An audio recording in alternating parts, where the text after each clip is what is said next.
Joining me now, Tennessee Senator Marsha Blackburn. Senator, great to have you with us on an important subject that needs more attention. I want to start with this video and sound of then candidate Biden on the campaign trail talking about this very issue. Listen to this. I've never spoken to my son about his overseas business dealings. I have never discussed with my son or my brother or anyone else anything having to do with their businesses, period. Do you think it was wrong for him to take that position? No. Knowing that it was really because that company wanted access to you? Well, that's not true. You're saying things you do not know what you're talking about. No one said that. Who said that? Senator, that's not aging well, especially in light of the increased information that we're getting. Your take on the latest that we're learning about Hunter Biden's calendar, what it might mean vis-a-vis President Biden. Brian, you're exactly right. That is not aging well. And think about the thousands of people who said, well, I voted for Joe Biden because I thought he was being wrongly accused.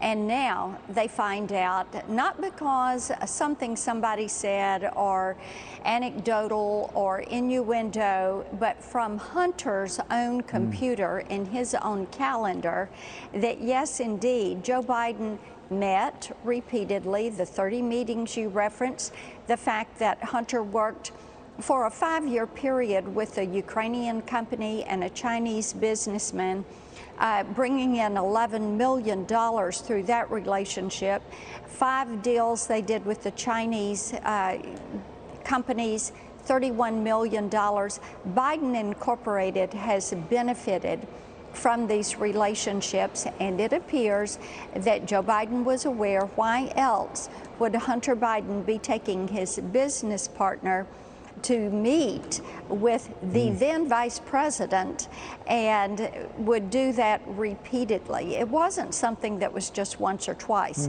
This was a pattern of action. And that is what people are saying. This needs to be investigated, and Joe Biden needs to clear this up.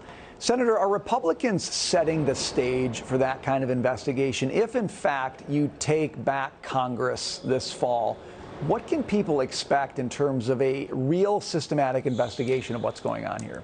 Well, first of all, Republicans are going to have an agenda to address some of the things the American people want to see addressed, like the inflation, the energy issues, that open border, crime in the streets, and fentanyl that is just flowing over our borders. When it comes to investigations, indeed we should, because there should be one set of rules for everybody, and there ought not to be 2 tiers of justice, which is what you see with Joe Biden, his administration. It is what you have seen with the actions of DOJ and FBI, that there are 2 tiers of justice. That is not what people want. They want everyone to abide by the rule of law. And you will see information brought forward to make certain that people who have done wrong are appropriately punished. Senator, I want to switch gears here for a second. Your colleagues on the other side of the aisle went crazy last week when Senator Joe Manchin said he can't buy on to the latest spending proposal. Representative Ilhan Omar has called for Manchin to be removed from his role as the chair of the Energy and Natural Resources Committee. How far do you think Democrats may go to punish Senator Manchin for failing to get on board with their preferred left-wing policy priorities at the moment? Yeah, you know, Brian, it's so interesting to me. They don't want people to represent their states and the people that elected them. They want people to represent this leftist socialist agenda that they have. And if you are not going to be in lockstep with them, they want to cancel you and get rid of you, trying to remove him from his position.